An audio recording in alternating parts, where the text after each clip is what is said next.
Welcome, everybody.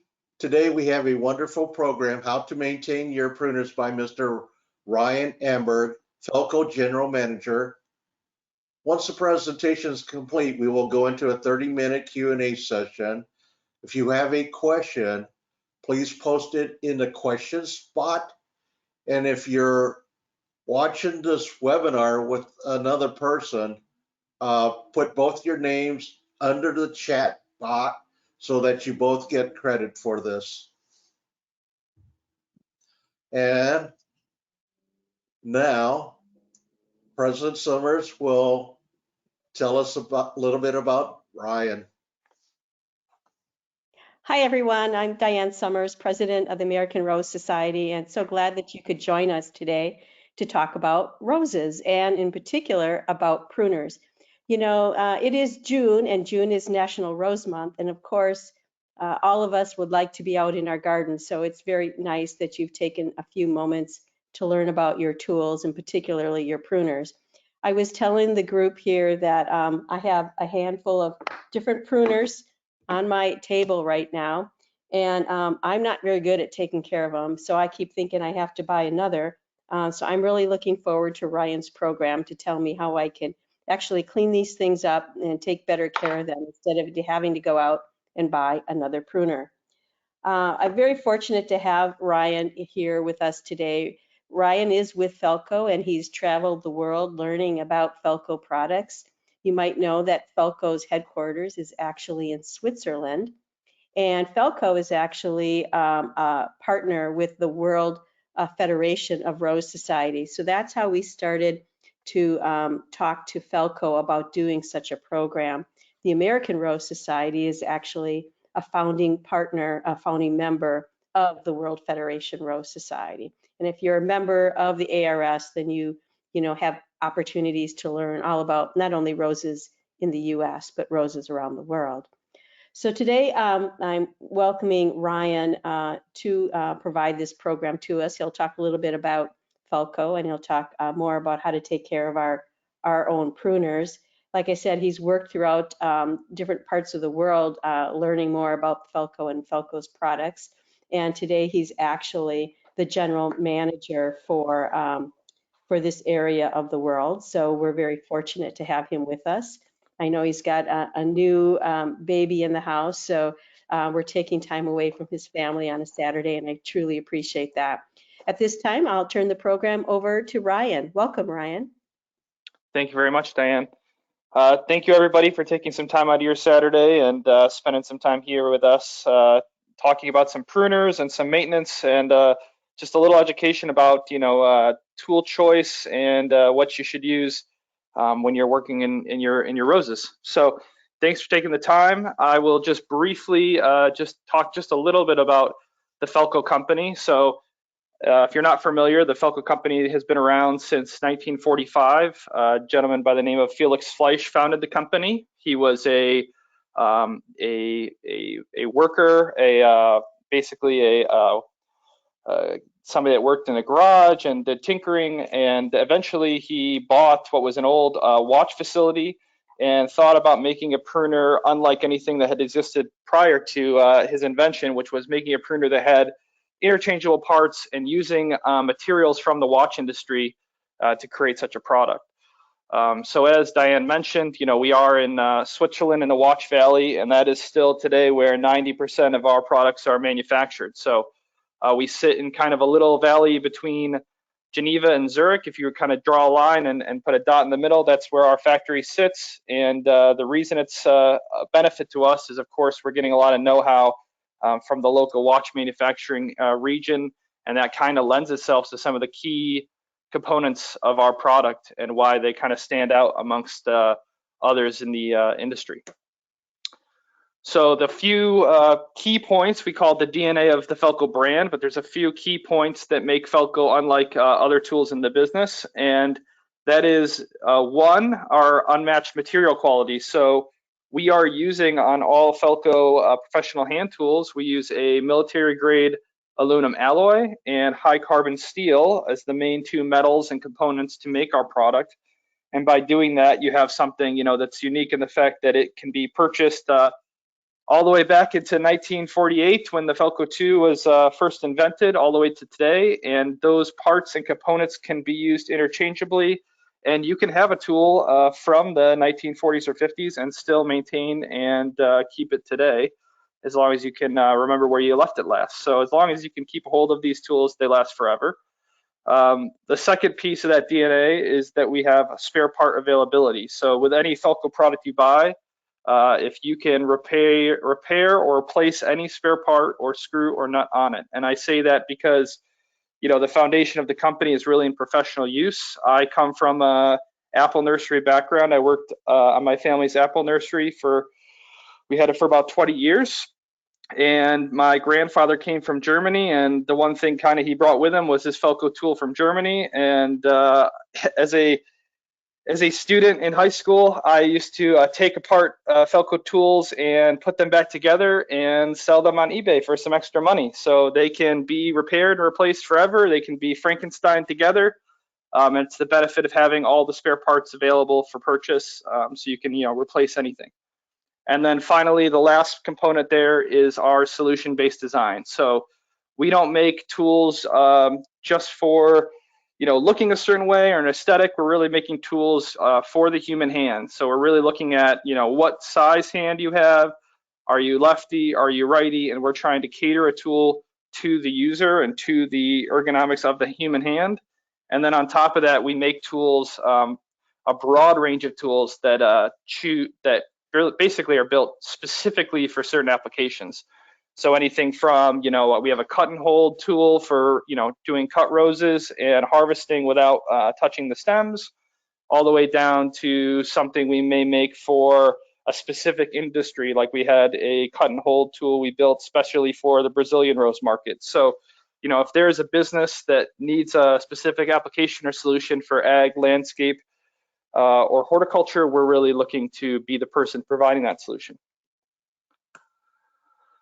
Finally, the company, you know, is unique in the fact that we're one of the last tool companies still manufacturing product in Europe. And there's a few others like us, but it does lend itself to a sustainability factor because our factories are, with obviously the high cost of labor in Switzerland, we have to be super efficient. So, you know, it's more of a sustainability by common sense rather than a sustainability for sustainability's sake. So really, you know, the company is a self-circulating factory. And by that, I mean, you know, in terms of recycling material, metals, anything that comes from the production process, we're running it back through the factory. And then any professional tool product that you're getting from us is going to be roughly made of 50% recycled material. Basically because we're doing that, recycling those metals and aluminums, and we own our own forge, and we're able to pipe those back into the product.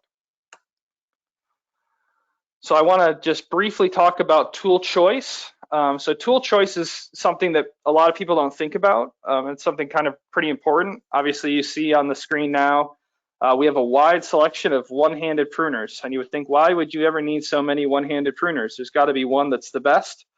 And the reason we have so many is it's based on a few things. There's a few factors that would make you choose one pruner or another.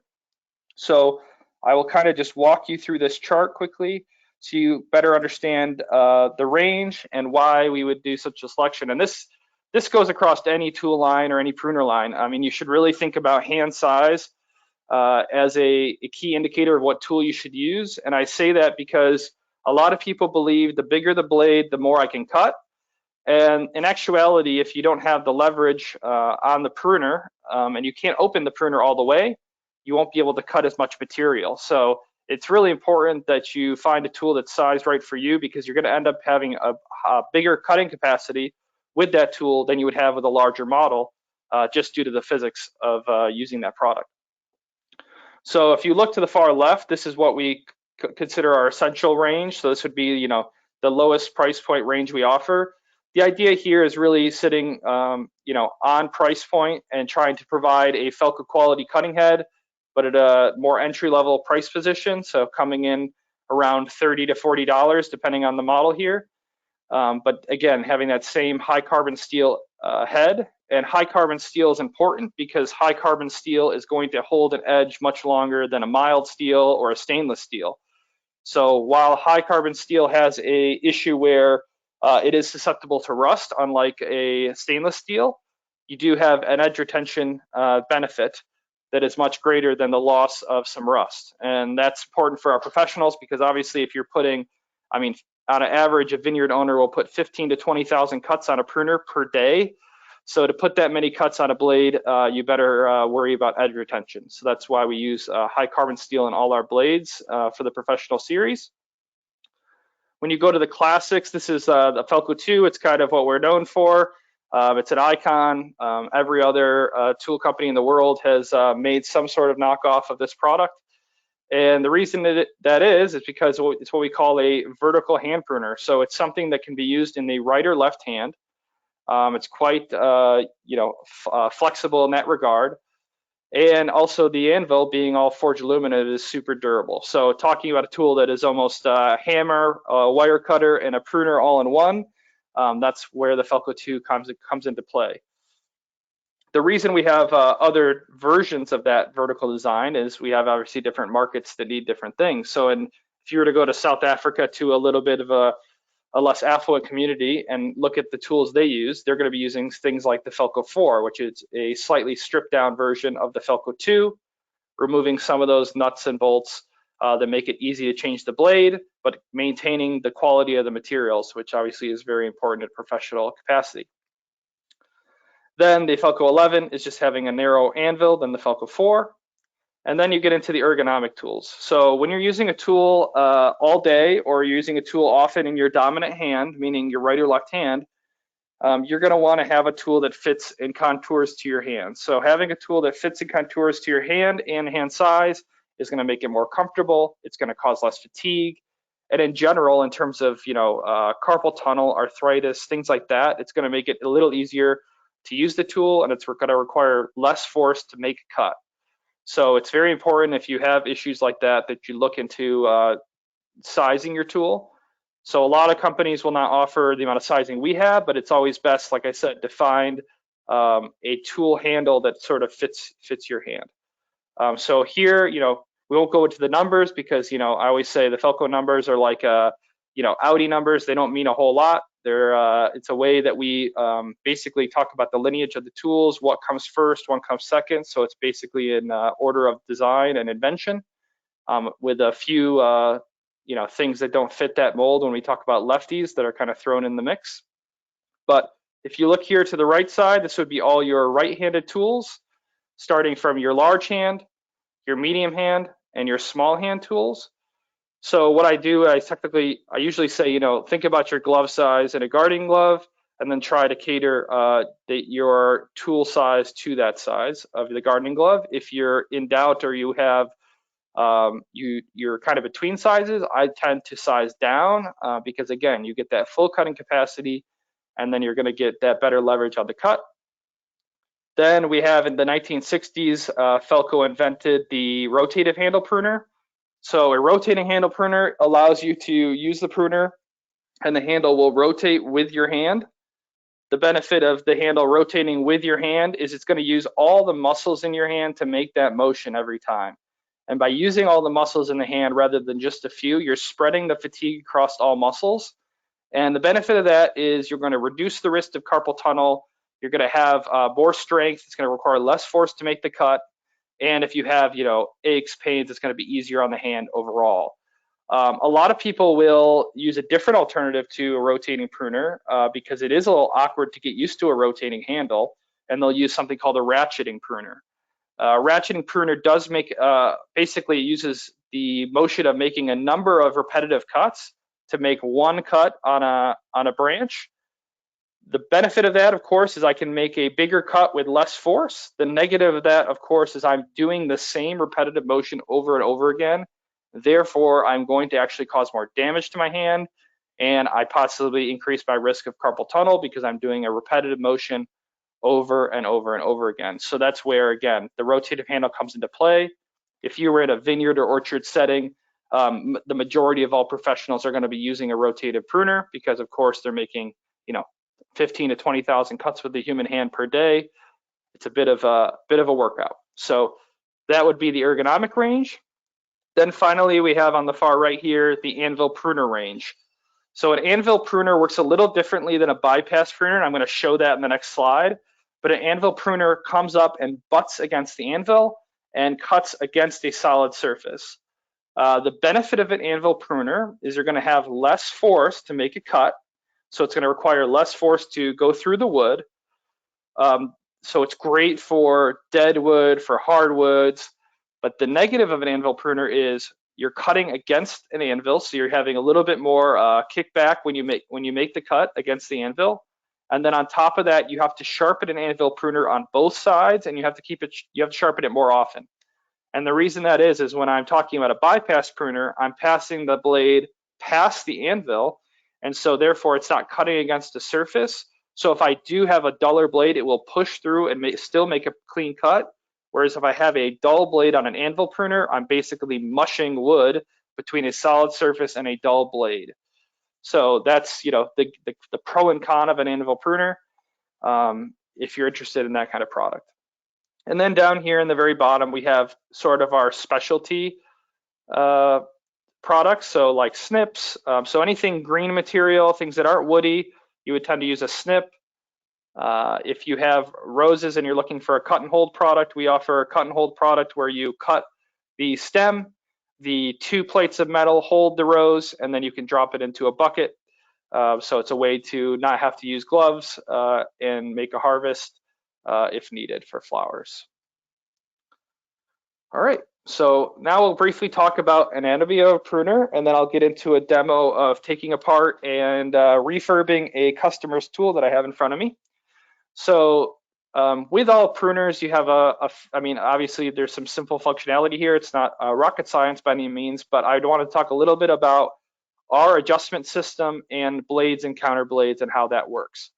So, with a FELCO product, you have this unique locking segment, and this is what we call the micro adjustment bolt. And so this is kind of the secret sauce to why a FELCO is different than others. Obviously, with other tools, you can still maintain blades and you can still clean product, but putting back a tool together over and over again and still getting the same cutting ability as the first time you did it is unique in a way to us, because again, we're talking about using materials that are, we're down to the micrometer in terms of tolerances. So we're really trying to get tolerances really tight. And that allows us to have, parts that can be swapped in and out. And that means that this segment here works basically as just a pressurizing system that holds this blade against this anvil and keeps that tool solid for its lifetime. So it means every time I need to maintain it, I'm just unscrewing this bolt here. That's the locking segment, and then you're able to open the center bolt, and then you have the ability to take apart the tool completely, and I'm going to show that at a demo. The second thing you have here is the lock. So this is the lock towards the left side. For us, it's just a squeeze and open release, so a simple lock release. The idea there is to be super easy to maintain and work well that way. Finally, you have here a blade. So here, this is a bypass pruner, so the blade will cross the counter blade and make the cut. And as I said, the reason that that's beneficial and why most professionals in ag or landscape will use a bypass is if my blade is not as sharp as it maybe should be, I'm still going to make a clean cut because I'm passing the blade across the anvil. So when you look at the makeup of the U.S. business, 90% to 95%, depending on the year of the business, will be in bypass pruners, and only 5% being in anvil pruners. And that's a drastic change that happened, I would say, in the 40s, 50s, where immigrants from Europe came to the U.S. A lot of Italian immigrants will be very familiar with an anvil pruner. It's kind of the traditional pruner of that, basically the fruit and nut business out of Italy. But then quickly after immigrating, the bypass pruner quickly started taking hold as they found that was super beneficial to have a clean cut every time rather than mushing wood. So that's why we made the move from anvil pruners to bypass. But of course, we want to still have the tools for anybody's use. And if you have hardwood, or like I said, or dead wood, an anvil is still a great tool to use. All right, so that's my just little spiel on Felco and tool choice. And now I want to get into, I'm going to share my screen here, and we're going to get into a little live demo of a tool that was used. And can we see the screen now? Hopefully you can see my screen. I can maybe go a little bigger, I'm not sure.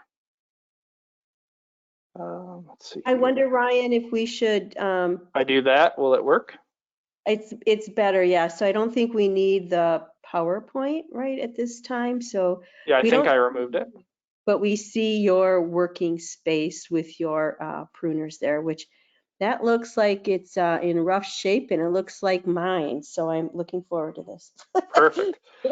So right, so I have a Felco 6 here. So this is our medium pruner. This is a customer's tool. So we do have here, I grew up, like I said, on a nursery. My parents run a business here out of upstate New York, and they do tool repair for farms and stuff like that. So they let me loan this this beat up Felco 6 to do a demo. My Felco is looking a little bit better, still a little mangled, but not as bad as the Felco 6. So I figured it'd be a good demo to test on. So obviously with a Felco tool, you have, like I said, this micro adjustment and the locking segment. A few things just to note when you're talking about any tool repair. The materials used on a tool repair are very simple. You don't need a lot of tools or implements to make a repair. You're going to need some kind of oil, light oil or spray. Today we're going to use a Felco 980 spray. So this is a light spray. It works as a anti-rust, degreaser, and a cleaner product. You can use any kind of like 3-in-1 oil, olive oil even, stylet oil. I mean, any light oil will work on the blade when you're done to basically prevent it from rusting in the future. But also, if you want to use something that's both a cleaner and a degreaser, that is an option you have. Any kind of hydrophobic grease. So, I'm going to use the one that obviously is from Felco, but it's just a 990 grease. So I always say to customers, any kind of household grease you have around that's typically like anything that's hydrophobic, meaning it's going to expunge or push out water from the material, that's going to work in the well. It's not a huge deal because we're not talking about, a motor where you're moving a lot of times a minute repetition. So you can use almost any grease.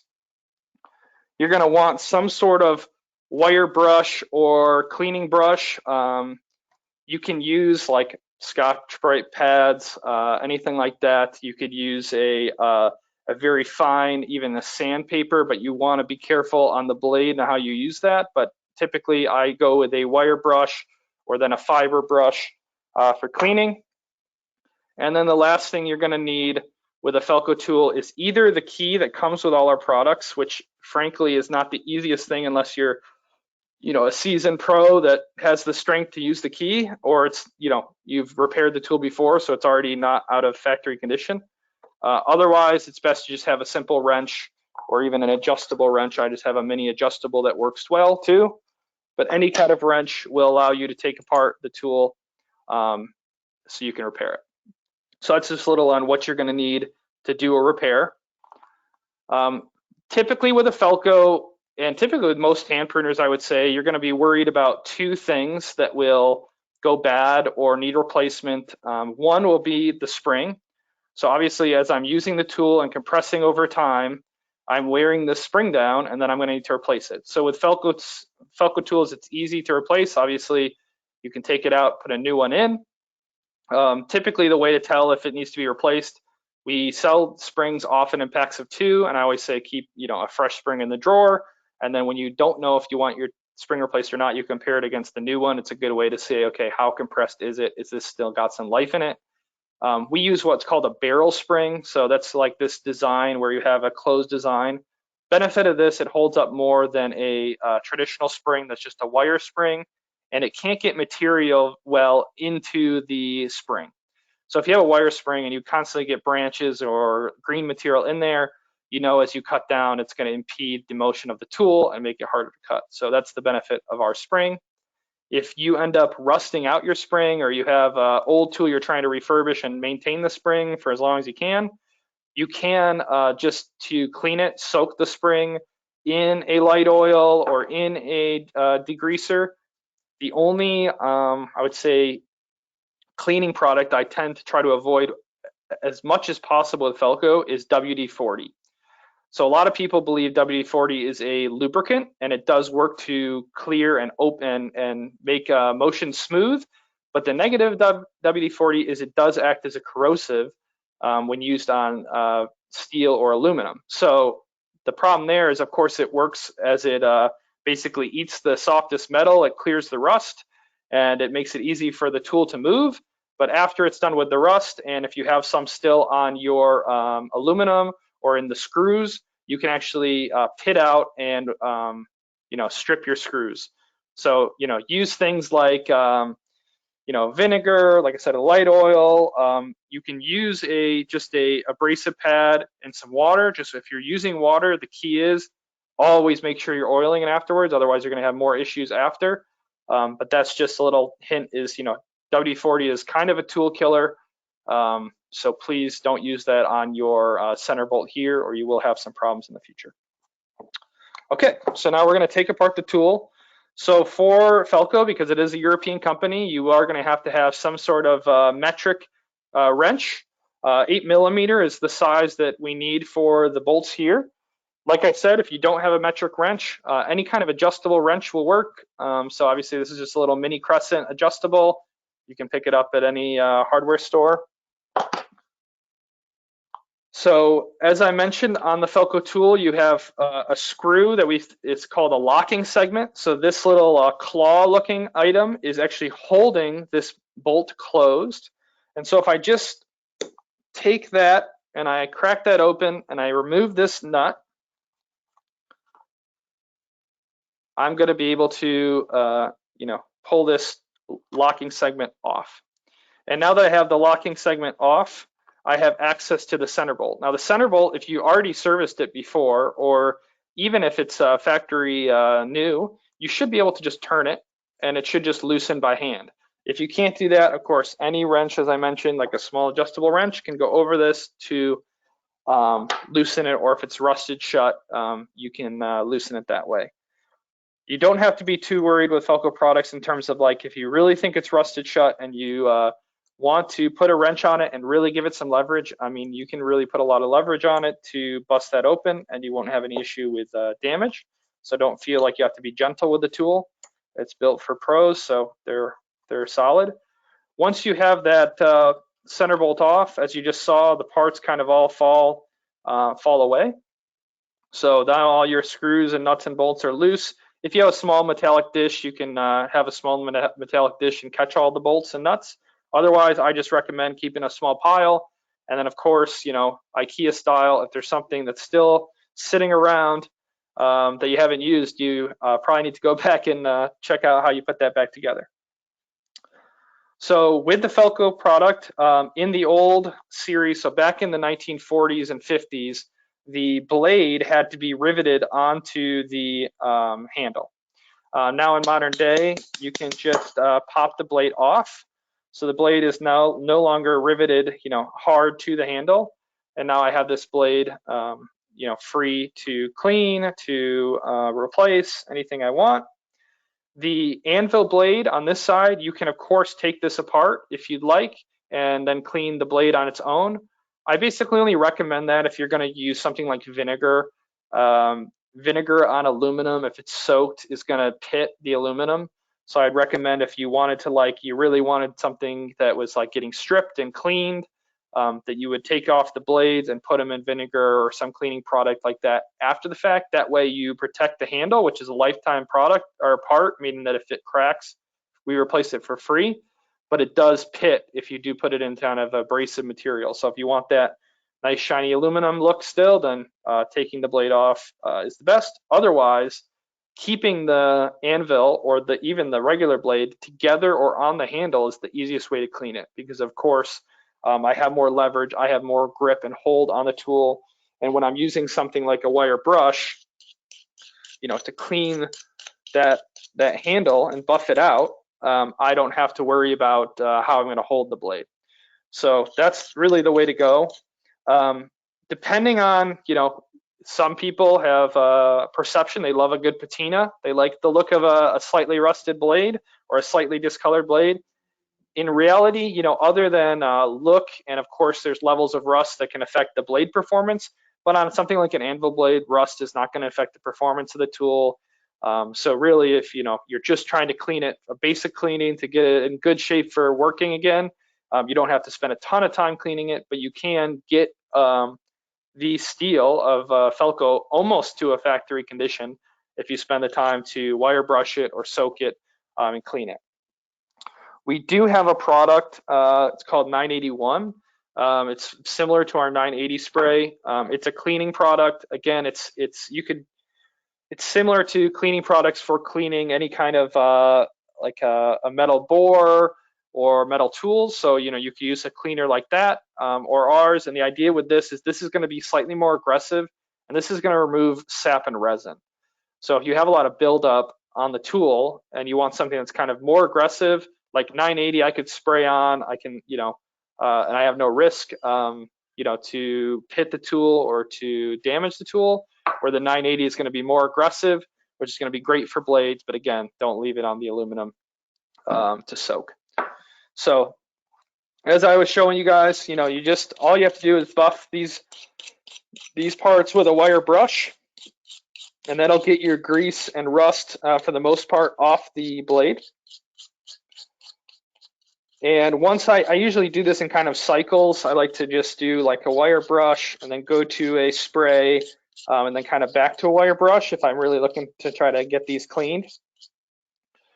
So once I do a wire brushing, I've basically knocked off any buildup. Like as you can see here, there's like grooves, and this is called a grease well. So these, by using that wire brush, I'm knocking and clearing these grooves.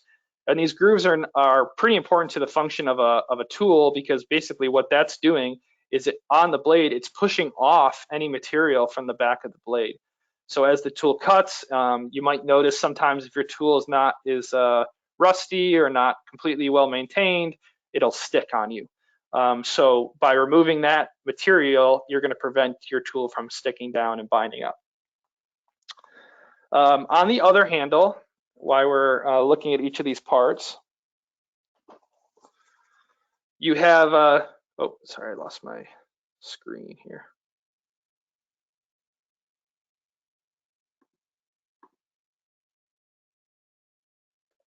Sorry about that.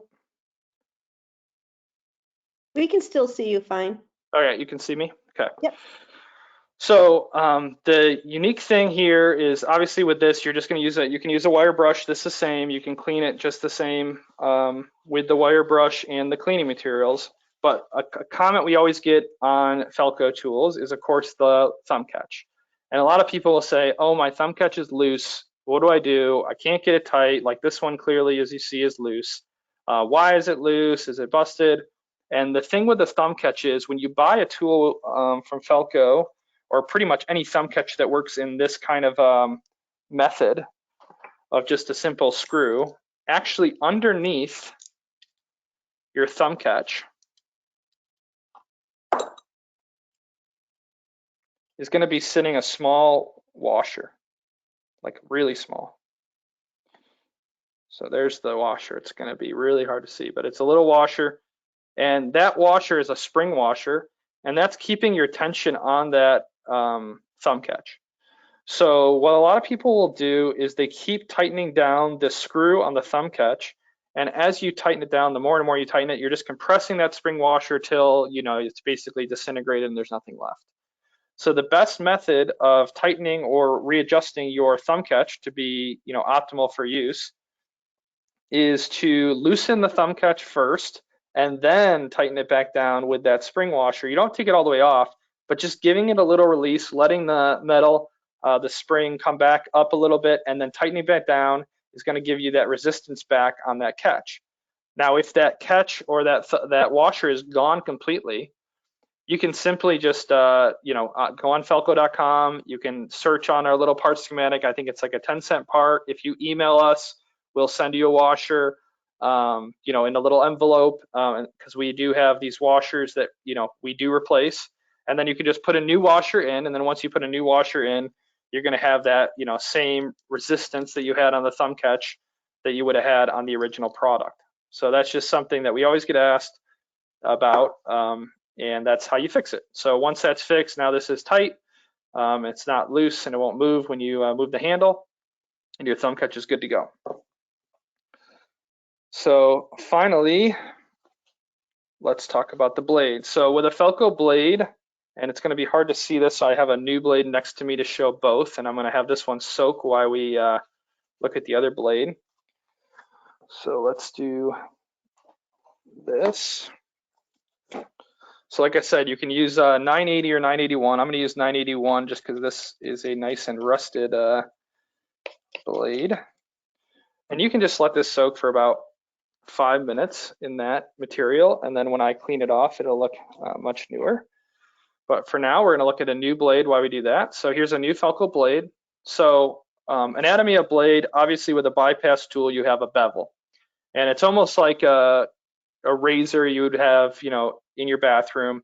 You replace a razor when the little pad goes a different color. You know, every razor brand has different ways to tell you when to, you know, buy more razor blades. I would tell you the way to replace a blade is just when the bevel is gone, or you can't create the bevel anymore, or the bevel no longer passes the anvil. That's when you replace a blade. So the bevel is that slight, you know, edge change, you know, between the main blade and the very edge of the tool. So it's this, it's very hard to see probably in camera, but this very small edge.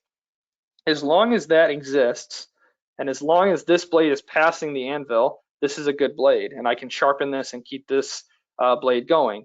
The minute I no longer have that secondary edge, the blade is no longer functioning as it should. It's no longer really functioning as a tool blade. It's now more of just a traditional blade that you would have. You know, it's going to be blunt. It's not going to be very efficient. It's not going to cut well. So that's really what you're looking for, is looking to try to maintain that bevel. The other thing I always get asked with blades is on the back side. And I have a lot of customers that will tell me that they're sanding their blades. And there is a problem with that, because if I'm sanding a blade with Felco blades, unlike other blades, every blade is slightly curved. So no blade is perfectly flat.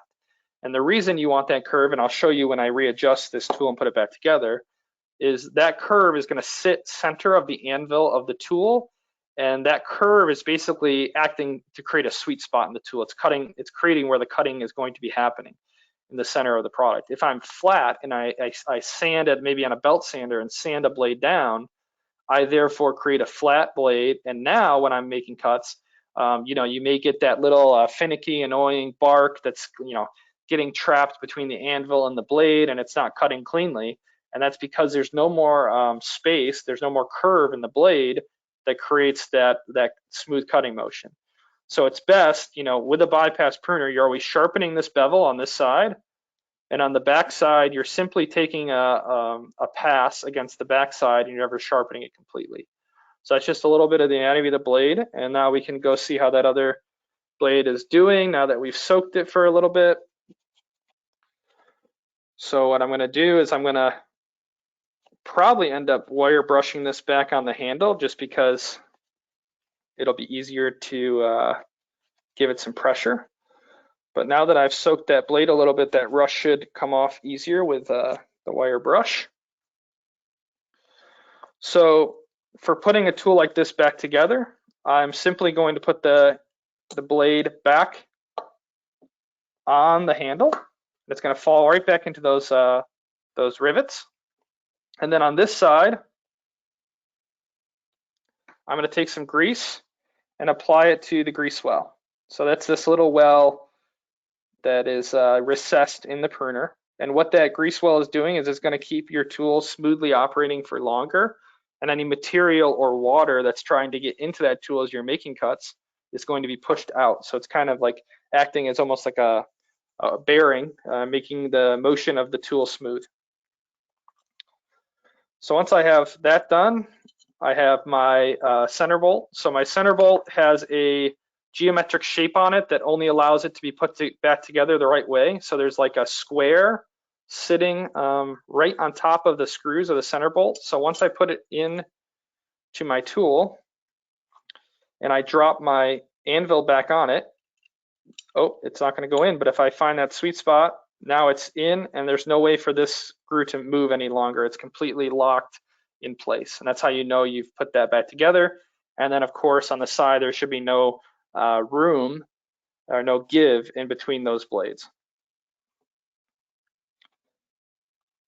Then you have a catch, what we call a catch plate. That's the next part that has to go on. So the catch plate has to go back on, and that is the plate that is letting you lock the tool. So if you don't put the catch plate on, you won't be able to lock the tool easily. Then my center bolt can go back onto the tool.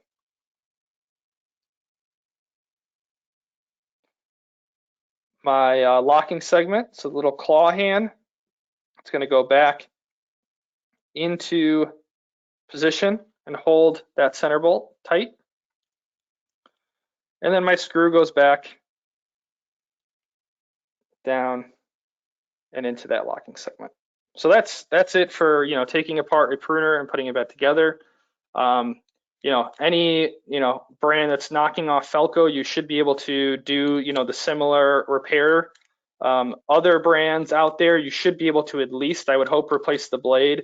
You may not be able to replace any other parts, but you should be able to get it apart and replace the blade. And that's really all you have to do. Once you've done that, though, you have a few things you should check. Again, the sweet spot of the tool, I said it needs to be between the anvil. So let me try to knock some of this rust off now that we have it back together.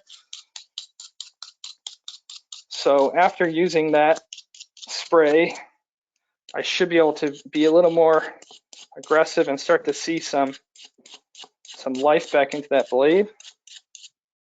And I have here, my trusty Swiss Army knife as well. So you'll see that I can just literally now scrape away the rust.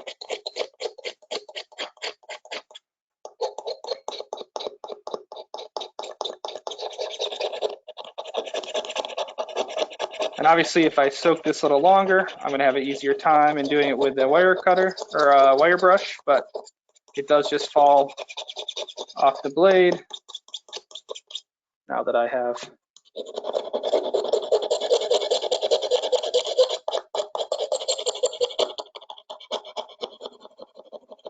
that process done. Okay. So now I can use the cleaner.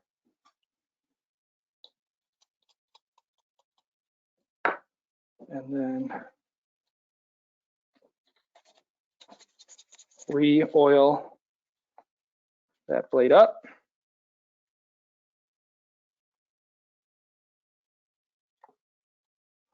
So now my tool has got a bit more rust off it. Okay.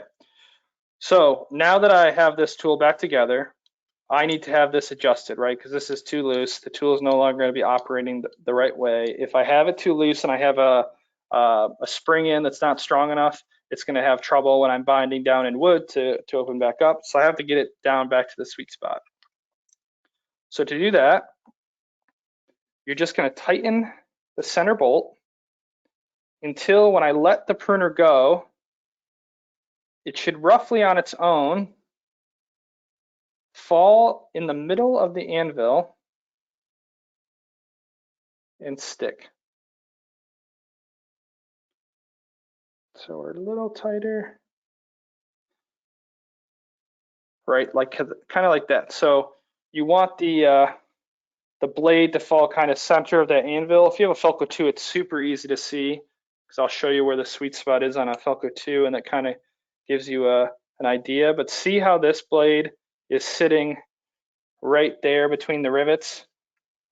That's a sweet spot of a pruner. You want the blade, when it's tightened, to fall and sit kind of center of the anvil when it hits the blade and stick and not pass any further. And that's how you know you have it well adjusted. So with a 6, if you just go a little over tighten it before you put your locking segment. So once you get it to your, to where you want it to be, then over tighten it just slightly so that when I come down on this locking segment again, tighten that up, which is going to lock the tool together and in place, that I don't have it too loose, because obviously during that process of locking that up, you may loosen it slightly. But this tool looks about right now. Okay, so now we have gone through taking all the tool apart. We've shown, just how to buff out a blade. You can obviously, I can do this, for another 15 minutes and make this thing perfectly clean. But in just functionality wise, you've already done I've taken off all of the rust that was, either blocking or clogging any of these moving parts. And now I'm going to talk a little bit about sharpening. So sharpening on a tool like this, you're going to want to hold the tool just like I am in the video. So by holding a tool like this, you have a bit more leverage on it. Obviously, if I held it like this, I would have no way to apply pressure on the blade without, basically losing the blade. And then, of course, you don't want a pruner flying around at people. So we want to hold it like this, and that's going to give you access to the blade. So here on this tool, as I mentioned, you're only going to sharpen the bevel side of the blade, so this side. I think the angle, the angle definition is a 23-degree angle on the cutting edge is our angle. I mean, every tool is going to have a slightly different cutting edge angle, but ours is 23 degrees. I say that, just forget about it. Just take the edge of the handle, take a stone of some sort. I recommend either a carbide stone or a diamond stone. You can use a whetstone as well. You could use a ceramic. But the beauty of a diamond is you can use, I use it on almost everything, kitchen knives, anything. It's a bit, less aggressive. You can use it to buff out if you cut wire or cut something that maybe left a nick in the blade. So I like using a diamond stone. This is our diamond stone. It's a 903.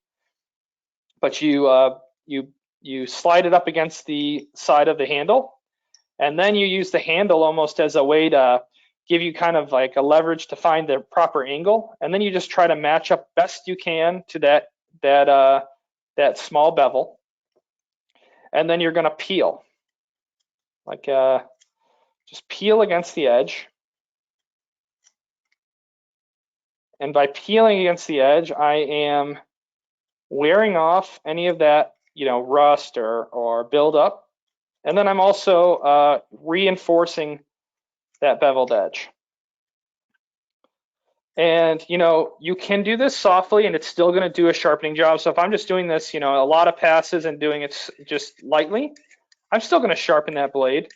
But by applying a little bit of pressure, I'm going to do what's called applying mechanical resistance. So by applying mechanical resistance, I'm going to add to the strength of that edge. So it's good to put a little bit of pressure on it while you're sharpening. And then, you probably can't see in the camera, but we already have a almost clear edge again on this pruner. So it only took a few passes to get that edge. And then on the rear side, as I mentioned, you're not going to do anything over here in terms of putting force or sharpening. You're just going to take your sharpener, place it on the edge, and make a light pass a couple times. And what I'm doing there is anything I've pushed over by applying pressure and,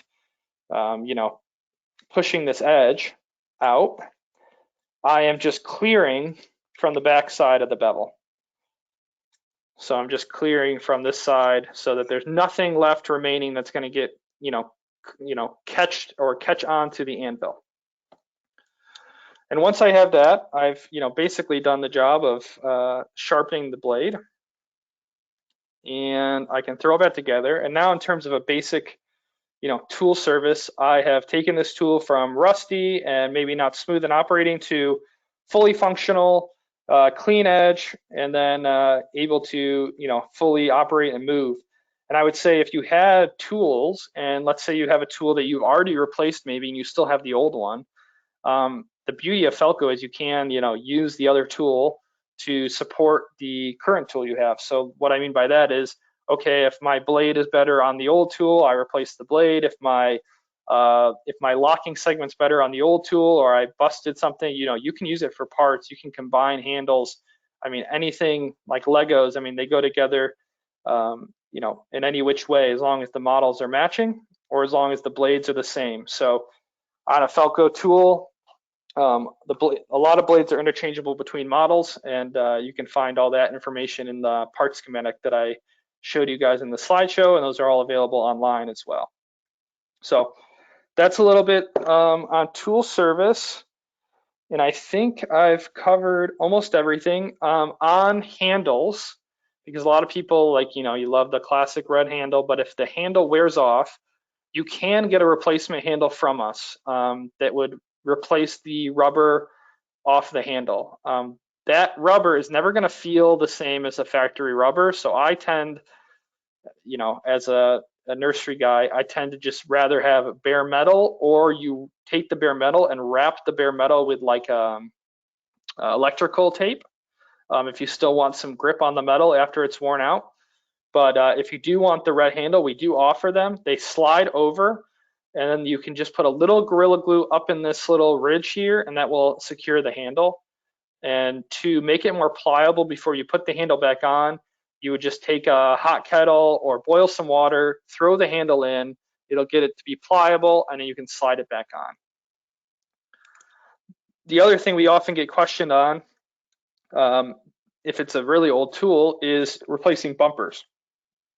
So all bumpers are replaceable from us. You can buy just these bumpers on their own. The flat bumper is very easy to pop out. You're just going to take like I had that knife or something small, and you're going to go in that edge, and you're just going to pry out the old bumper, and the new one is going to slide in there, and you're going to close it, and it's going to push the other bumper in. The difficult bumper is this side. This side, you want to, if you're going to replace the domed bumper, you want to, you know, like I said, with a knife, you want to take it and you're going to cut it out. So you're just going to, you know, take the knife and you're going to pop the bumper out. The key on this side is there is a an O-ring sitting under, you know, under this bumper, and you don't want to remove the O-ring. You want the O-ring to stay, because then when you put a new bumper in, it's not going to be as hard to replace.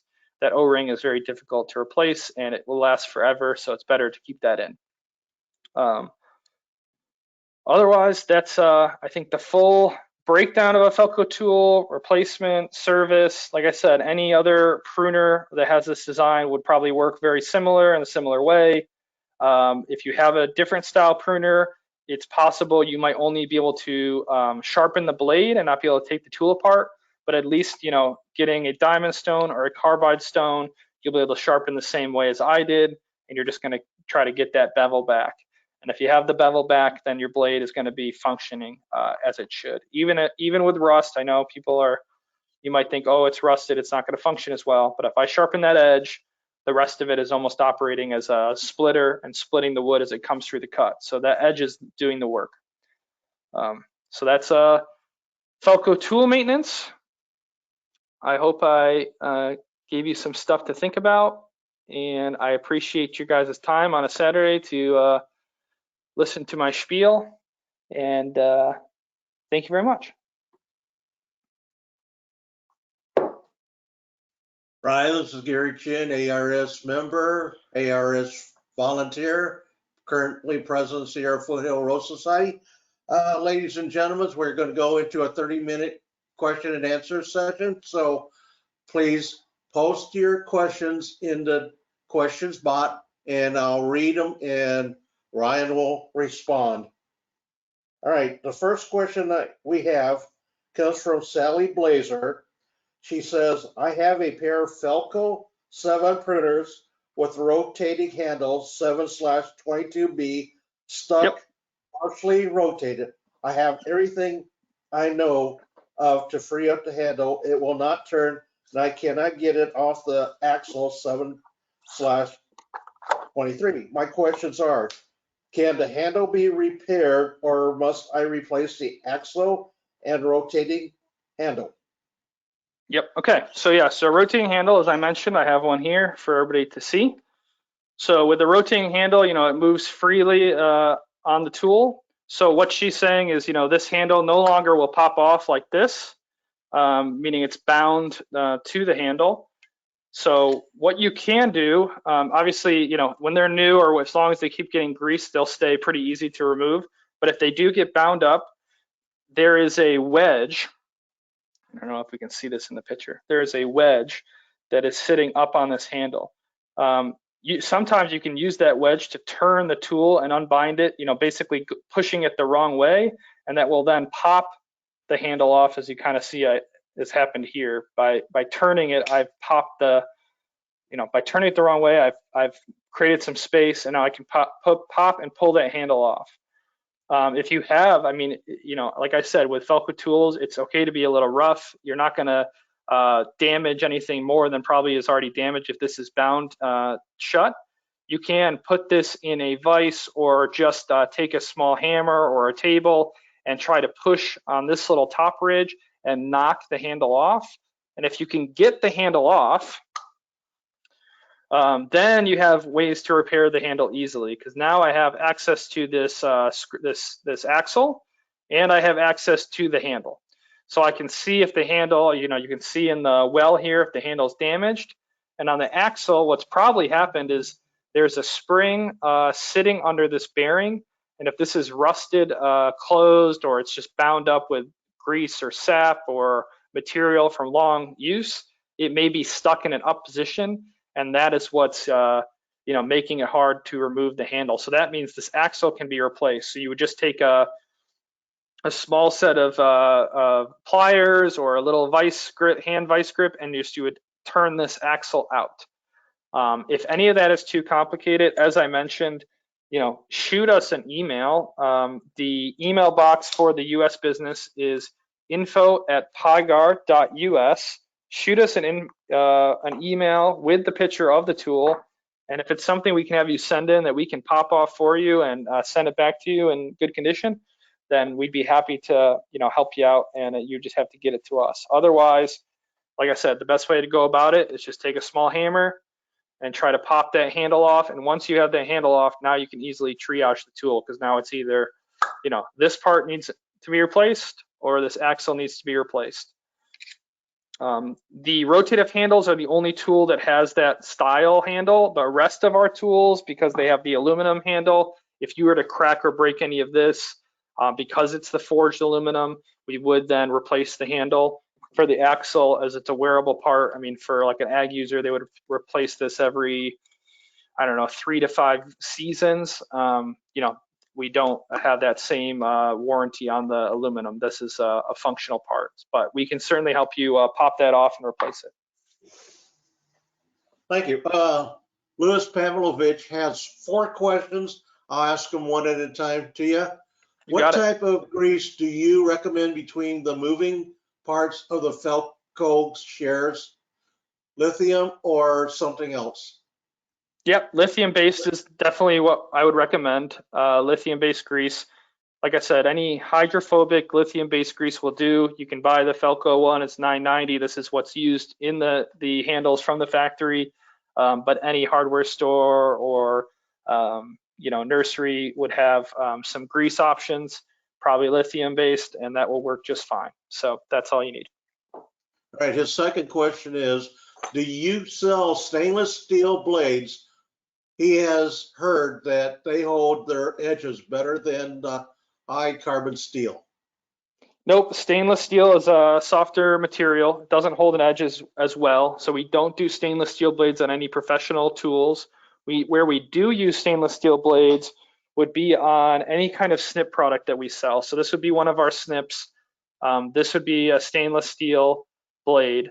And the reason we use a stainless steel blade on a snip product, obviously, is you're cutting a lot of green material, and green material is going to be have more moisture content. So when you're cutting, you have a higher risk of rusting out those blades, and that's why we do stainless on any kind of snip product, or like a floral snip, but like more, like I said, for those green stems, that green material, and that's where you do stainless. We are working on a project to add possibly a coating to the blade, which would improve hardness, but really high carbon steel or high speed steel are really the 2 best steel types for edge retention. On our electric tools, we do a line of electric pruners. And on those tools, we offer what's called a HSS blade, which is this high spring or high speed steel. And the benefit of a high speed steel is it's going to have a lot more hardness than a high carbon steel. So we are looking at that for hand pruners, but you're almost, there's that cost benefit trade-off you have to make, because of course high spring steel is more expensive. It's what you would use on like a drill bit to drill through metal. And also it's more rigid. So, with any blade, you have this balance of hardness and flexibility. So if I, for example, make a blade that's too hard and you cut a really hard material, you have a higher likelihood of that blade snapping. Where if you have a little bit of elasticity in that blade, you're gonna have a better cutting function. So that's a little bit blade science, I guess. All right, question number 3 from Lewis. How do you get cutting edges that are so sharp they will cut the hair off your arms? Yeah, so I mean, I would say, it's a skill. It takes time to build up the skill of creating cutting edge like that. Obviously, with a pruner, you're not necessarily going to build that kind of cutting edge, because traditionally that kind of cutting edge would come from like a horticultural knife, which usually is sharpened on both sides to make that kind of edge where you're almost, you're able to shave your arm. So with Felco, we represent a company called Tina as well in the US. Tina is a high-end horticultural knife using a surgical grade steel to make their blades for grafting. And if you wanted something like that, really, finding that kind of style blade that's going to be able to do that kind of, super sharp edge is going to be a blade like that, where you're sharpening both sides. With a bypass pruner, like I said, you could have skill and you can get better and better at making it super sharp, but you're probably never, I mean, you can shave your arms after you've, sharpen it, but with a product like a horticultural knife and that kind of design, you'll be able to use it and then still shave your arm, or with a bypass pruner, after you've used it, applied pressure on woody material, you're gonna have to resharpen that blade. But just using a carbon or a stainless, or not stainless, a diamond stone or a carbide stone, and if you are looking to like be, trying to make that perfect edge, using a combination of both, needing a rough and a smooth sharpening stone is going to help you get that edge you want. All right, last question from Lewis. When you are tightening down the circular nut on these outside of a Felco 2, how do you achieve the perfect tension? Yep, so that was kind of what I was discussing with finding that sweet spot. So actually any tool that has the micro adjustment can be adjusted the way that I showed you. On tools that have a simple nut and bolt design, that becomes very hard. So I showed you the Felco 4. I'm just looking around my office to see if I have a Felco 4 sitting around. I don't see one, but basically a Felco 4, actually I can go back in my PowerPoint and show you guys. So a Felco 4 is this design here up at the top left with the nut and bolt. So it's a simple nut and bolt design.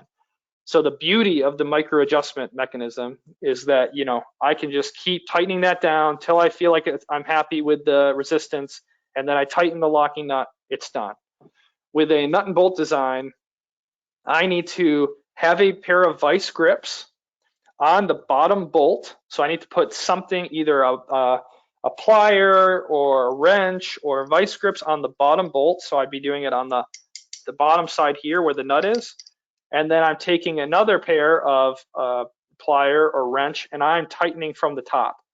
And the tricky bit there is, I would say it takes quite a bit of finesse. When I used to work in South Africa, they don't have necessarily the capital on farm to buy Felco 2s, so they buy Felco 4s. They still want, a durable product, but they can't afford to have the bumpers and the micro adjustment mechanism.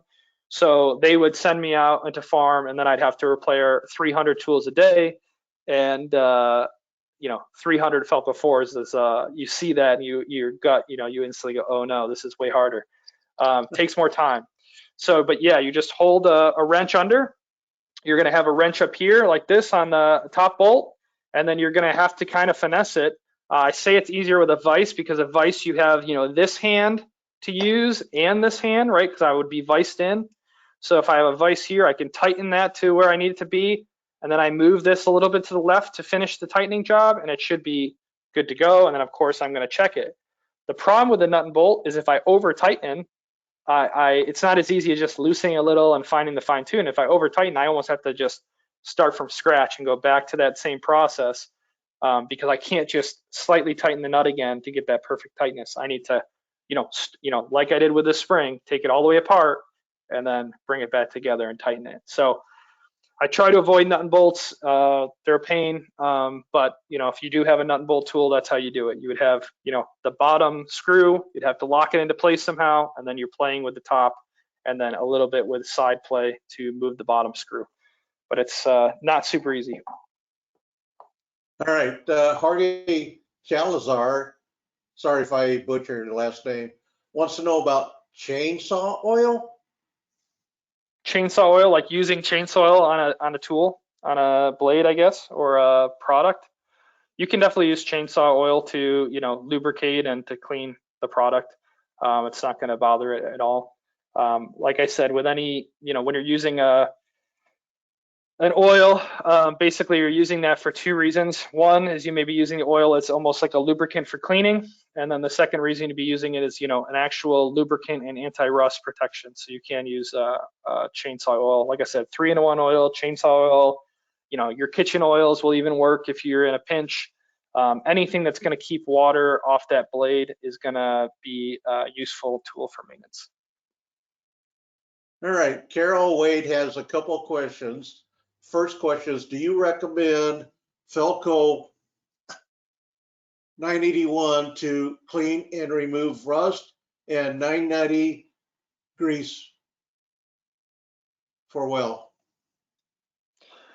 Yeah, so as I mentioned, grease-wise, as the gentleman said earlier, any kind of lithium-based grease, I mean, you can buy the 990 or you can buy a lithium grease. I'm not going to try to sell you a grease. Lithium grease is lithium grease, but that's only going to be used, like I said, in the well. So when I take the tool apart, the grease is going in the well. So likely a little bit of grease is going to get you a long way.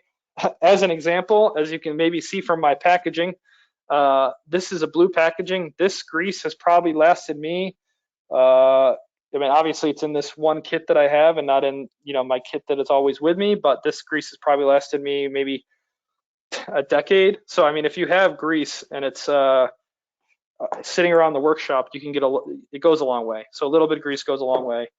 In terms of 980 and 981 and what the difference is and what you would use and what you wouldn't, if you just are a homeowner and you have your few roses and you're not doing a ton of, you don't feel like your tool is dirty, constantly having to clean it, I would just recommend the 980 grease. It's simple. It works as a cleaner. It's anti-rust. You can accidentally spray it on the tool wherever you want. It's not going to pit the tool. It's not going to be more aggressive than you need. So there's very low risk in using a product like this, and you can use it on, I use it on lots of other household things to lubricate and clean metals, door hinges, whatever.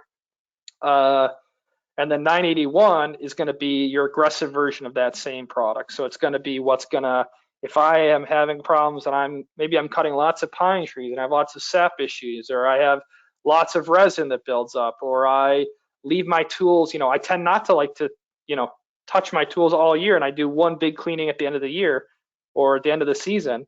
That's where the 981 comes into play because it's going to be more aggressive. So that product, like I said, you want to use it on the metals. You can take the metals off and soak the blades, but on the aluminum, you don't want to leave it sitting on the aluminum. So that's kind of the difference of the two products.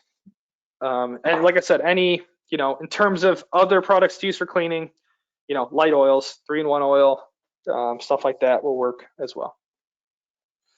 All right, Margaret Atkins would like to know, how should you disinfect the blade? So disinfecting the blade is, we do have mixed people using many different ways to disinfect the blade. So I'm not saying that one way is the only way, but what I would say is what to avoid. So a lot of people want to use bleach for disinfecting blades. I would avoid bleach.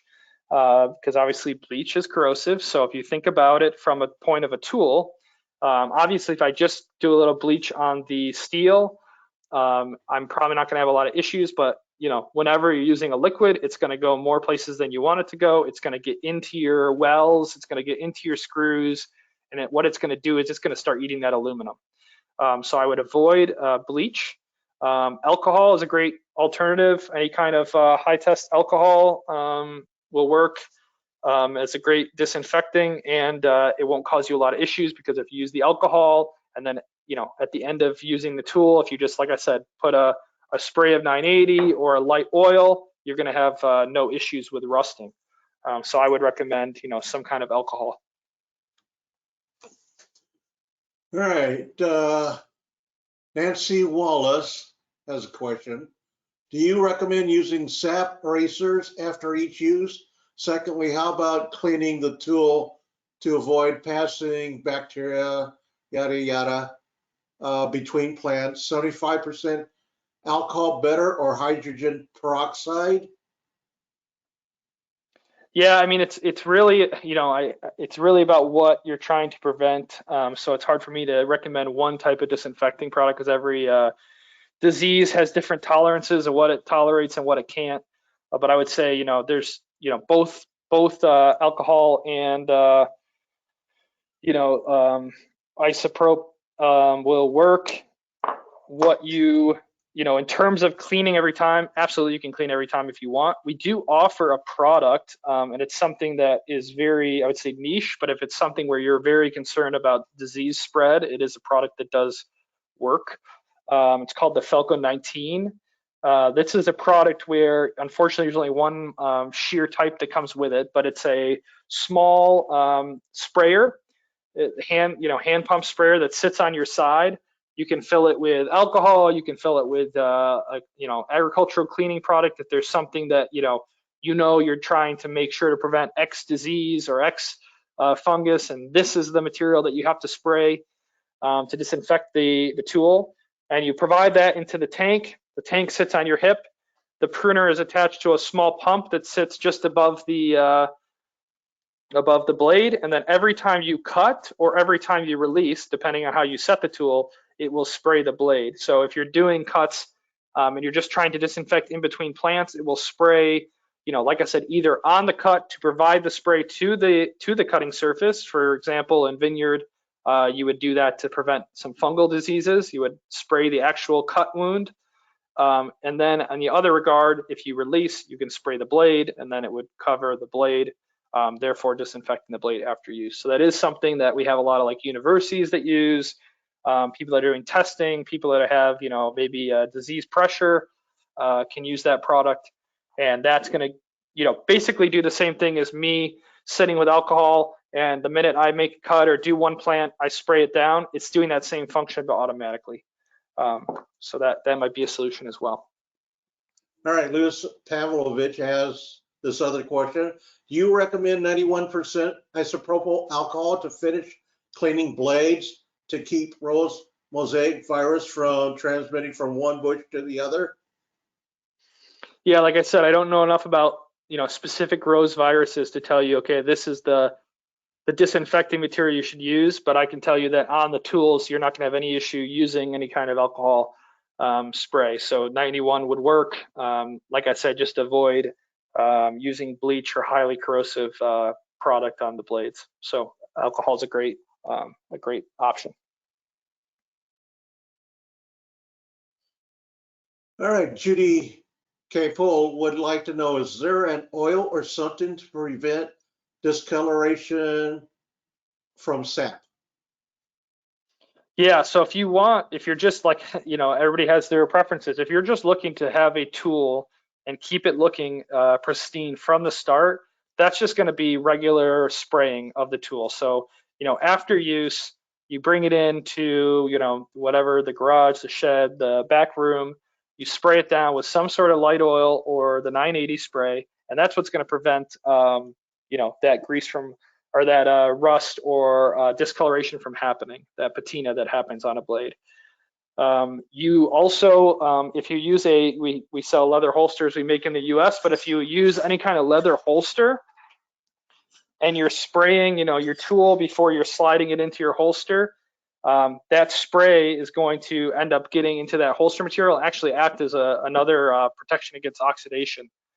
So it's even a benefit of a holster is, if I'm taking a tool, spraying it, and then slotting it in and leaving it in storage in a holster, I get an added level of rust protection. I have seen people do the sand method, so putting a little bucket of sand with some 3-in-1 or light oil and putting the tools straight down in the sand. That will work too. The negative of that, of course, is the sand is going to possibly get into the mechanisms of the product, but it is going to keep the blade fully clean and discoloration free. As I mentioned, we're doing some testing on some possible coatings that could prevent discoloration on high carbon steel. But right now, a lot of the coatings that are out there, like, you'll see blades that are like orange or yellow, and they say titanium coating. A lot of those coatings are kind of more marketing gimmicks. So we're looking for something that's really going to provide the added protection, hopefully added resistance to the blade edge. And then on top of that, like I said, keep that blade pristine and clean after use.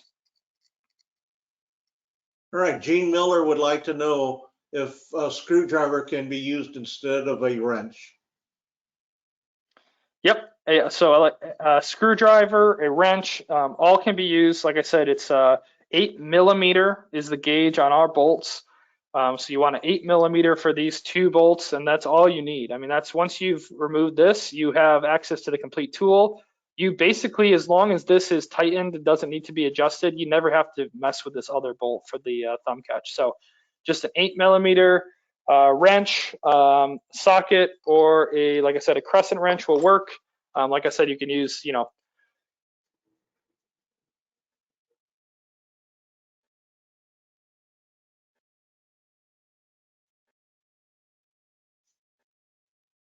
All right, moving on. Gene Miller question is, why does the spring keep falling out when I open my pruners?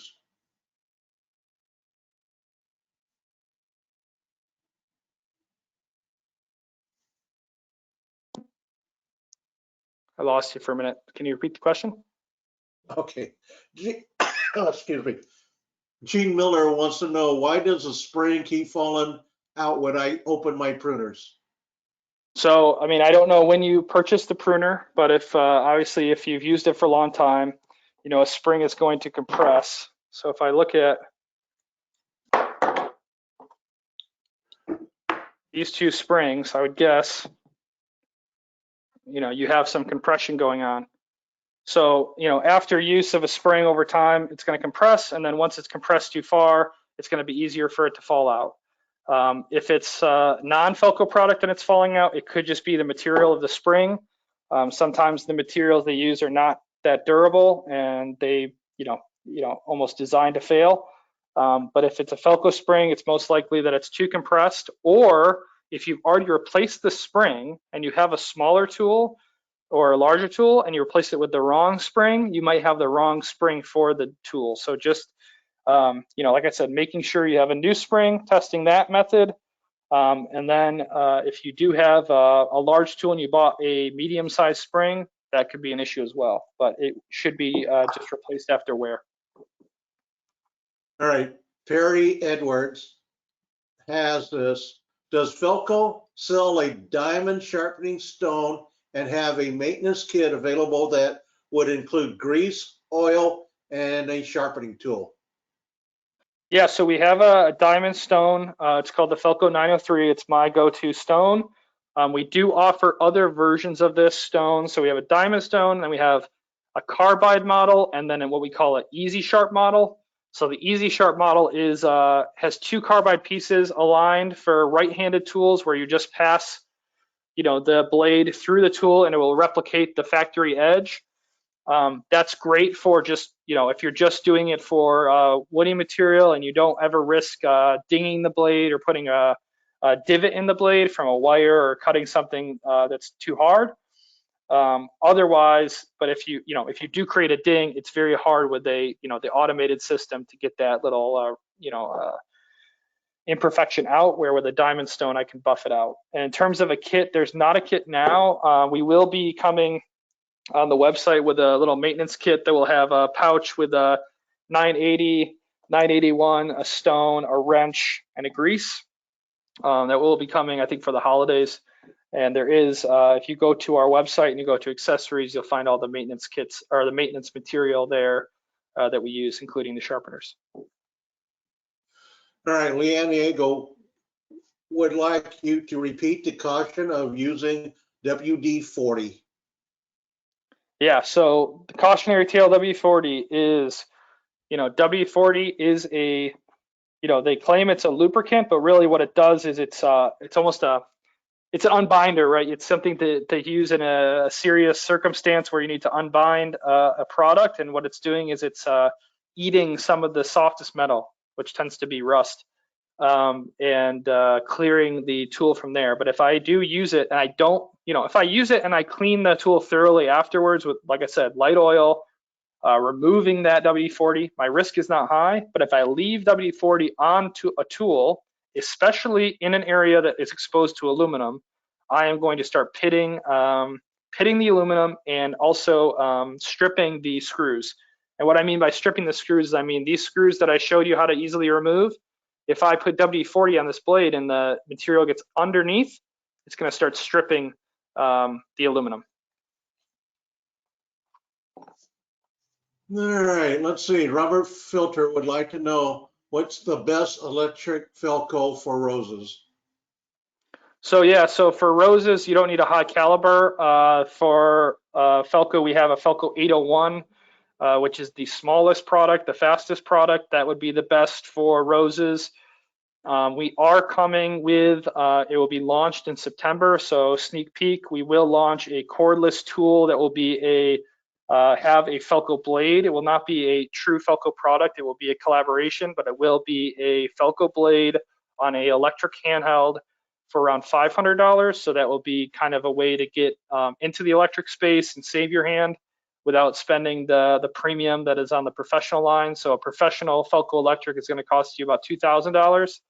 Obviously, the idea there, it's more like a tractor than a pruner. You can use an electric tool for a decade and get a decade of use out of it. But if you are looking to get in on trying an electric pruner and can wait, around September, we will launch that product on the web and in dealers and ag dealers, and that may be a good option for roses.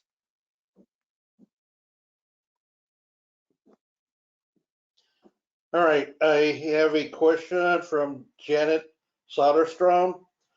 Question on the Felco 6 and 310. I need to know which blade to sharpen.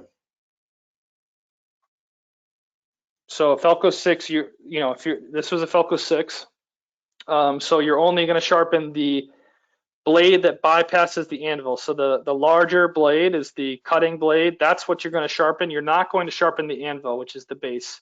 I mean, obviously you can clean it to remove that sap and debris, but you're not going to sharpen this blade. You're only going to sharpen the top blade here. So if you go online, you can see the part schematics. This is a 6-3 blade. The 6-3 blade is what you're sharpening.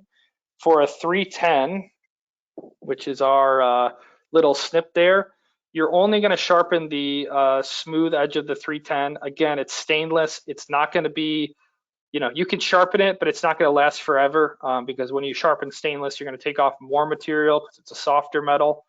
But you can't sharpen the 310 the same way. It's just a little bit more difficult because of the ridges of the blade, because it is kind of like a harvest snip. All right, Joanne Ham has this question for sharpening pruners.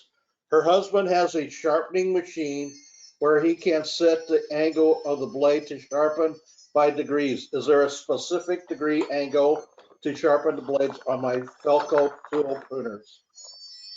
Yep, so on any Felco, it's going to be a 23-degree angle. So a 23-degree angle is the angle of our bevel on hand tools. So like not, think hand pruner, not lopper, but that's the angle that you need to set.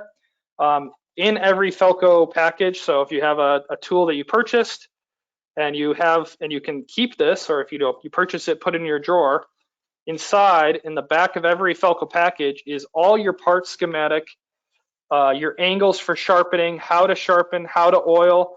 We keep that all, behind the tool in the package. So any product you get from us, you have like a reference guide, a quick reference guide in the package. This is also available online under the tool model of your choice. So if you had a FELCO 2, you go to the FELCO 2 page, scroll down, and you'll see the part schematic and some of this information.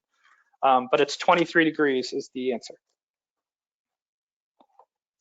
All right, folks, that's the end of our question and answer session. I'll be turning this over to President Summers to close the program. Thank you, Gary, and thank you, Ryan.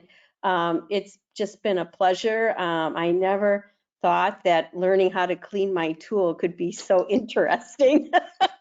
And I'm just like, I'm ready to start. Holy cow, this was very, very helpful. And I know that our attendees enjoyed it as well. So thank you again, and thank you for the partnership with the World Federation. As a reminder to our members from the American Rose Society that are in attendance, we do have our members meeting on Monday evening at 7 p.m. And I hope that you will join us. You received an email invitation on that. So please register if you have not. Have a wonderful rest of your weekend and enjoy your roses. Thank you so much. Thank you very much, everybody.